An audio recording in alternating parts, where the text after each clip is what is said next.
Yeah, what's the deal? This Vinnie Paz, a.k.a. O'Drama Vin Laden, a.k.a. Vincent Price, a.k.a. Vinnie Appice. I'm with my people at Splash Mag, splashmag.de, Jedi Montrix, Vinnie Paz, Just a Lord of God, meanest man alive. Philly is in the motherfucking building. Rah!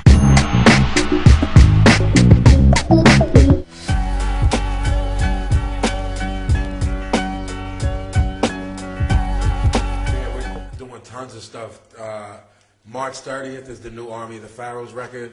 Of course, me and Just, the whole squad, Out of Space, Reef the Lost Cause, King Magnetic, everybody, the whole squad is back. That's called The Unholy Terror. Like I said, that's March 30th. And me and Just have both been working on our solo albums all this year. So my record is called The Assassin's Creed. Just's record is called Meanest Man Alive. So it's going to be Army of the Pharaohs, March 30th, and then maybe like the first week of May will be my record.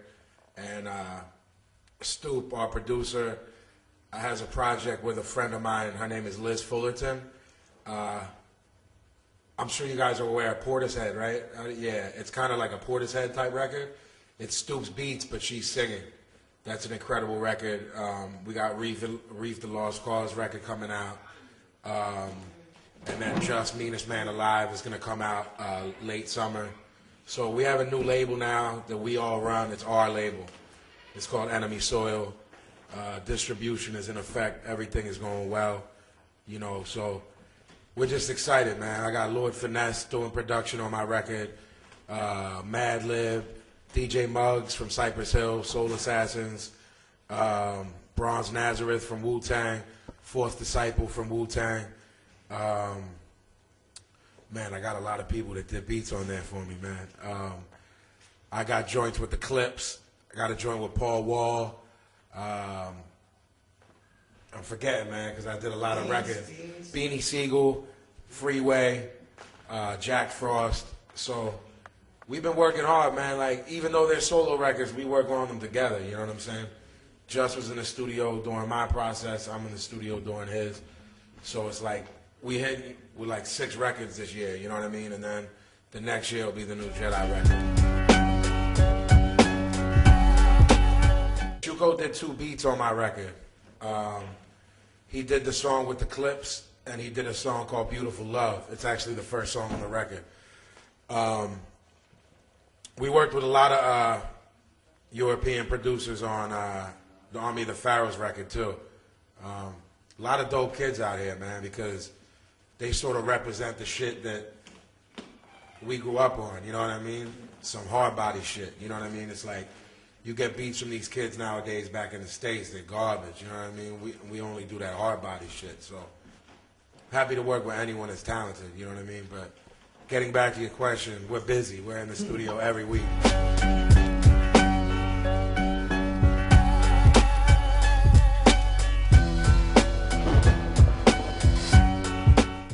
The Clips are the Clips, so I was going to, you know, cater to the type of shit that they did. It's like, we're grown, man. We're in our 30s. It's like, you can't just keep redoing the same shit over and over again. You got to reinvent yourself. You know what I mean? So we're always going to do raw shit. It's like, you know, to me, when you do some new shit, young kids, it's just their inclination is to just diss it and critique it because it's not a Jedi Mind Tricks record. You know what I'm saying? It's like anything you do outside the box, you know what I mean? There's fucking 15-year-old white kids in Idaho, you know what I mean, who didn't come up where we came up. It's like, we from fucking Philly, man. You know, we was the little brother of New York. Just and I were involved from the mid-'80s. So it's like, I don't really let other people dictate the type of shit we do.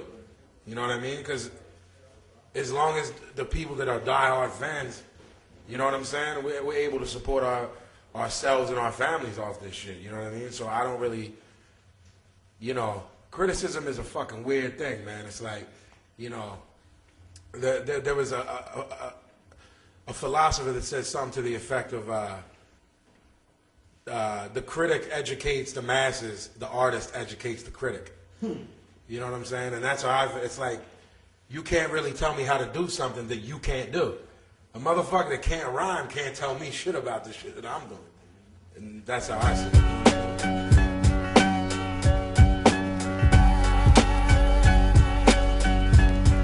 I mean, nah, yo, it is what it is, you know, like, when you're in the lab every week, it's like, you just do what you feel creatively. It's not even like, like, we're thinking about auto-tunes or anything. It's like, whatever makes the best track.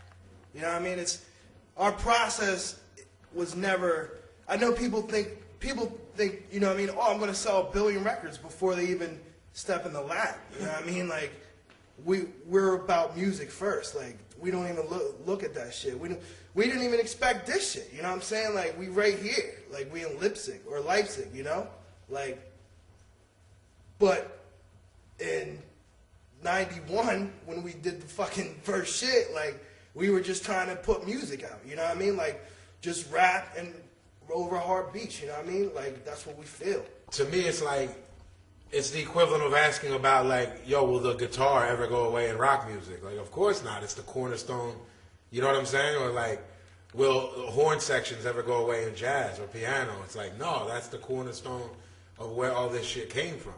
We came up off, like, This Cut's Got Flavor by Latte and Lakem Shabazz and shit like that. So it's like our influences, and like Just said, like, our thought process and our creative process is different than other people. They're like, yo, we're going to make a hit, or yo, we're going to do it. We don't work like that. We just get drunk and high in the studio with dope beats, and the process is organic. We've never, that's why, like, if people were critiquing the joint with the clips or saying, like, that was a sellout move, I'm like, yo, check it out. I like the clips, yo. So how the fuck is that a sellout move? I love the clips. I think all their records are classics. So it's like, am I trying to make other people happy, or am I trying? If you don't make yourself happy first and you're not content with the product that you're making, people will see through that shit and see that you're bullshit. You know what I'm saying? But they never thought that about us because we always kept it funky. We never did we never made no bullshit moves, no R&B shit. We never did, even when it was put in front of us.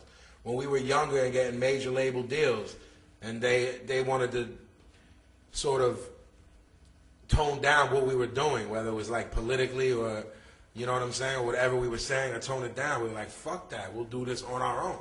Hand-to-hand combat. You know what I'm saying? And whoever comes in our path, they get stomped the fuck out. That's just how it's always been. We've been a group for almost 20 years. You know what I'm saying? We were kids, literal kids, in a studio, you know, in a bedroom studio.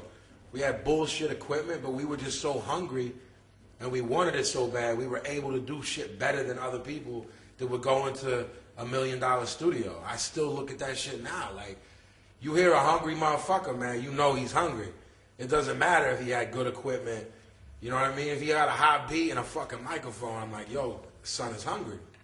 You know what I mean? That's always, we've never not been hungry. We remain as hungry as we were 20 years later. And that's why we're able to still connect with kids, you know what I mean? Because they sort of associate with that, you know what I mean? Because in their own way, they're hungry. You know what I mean? Maybe not for music, but in life.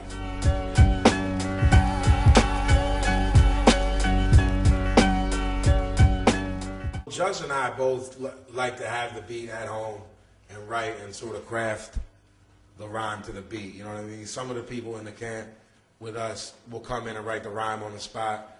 Some people will write the hook on the spot, you know what I mean? We write, sometimes we'll do the hook on the spot, you know, the chorus or whatever, but I can speak for Jus on that. Like, both of us sort of are, to the point, over analytical about our process. Like, write at home, you know, and like have a beer or smoke an L and like make sure that it's I mean, you know. In the beginning, we had freestyle game, you know what I'm saying? We still do, but it's not like something, once you become an artist and you're working in the studio, you know, and you want to make a hot track, there's more thought put into it than just like, oh, let me just show up and write the rhyme, you know? So it was like, I've been thinking about the track for 2 weeks, like a month, you know what I mean? Like, that, it's not like a spur of the moment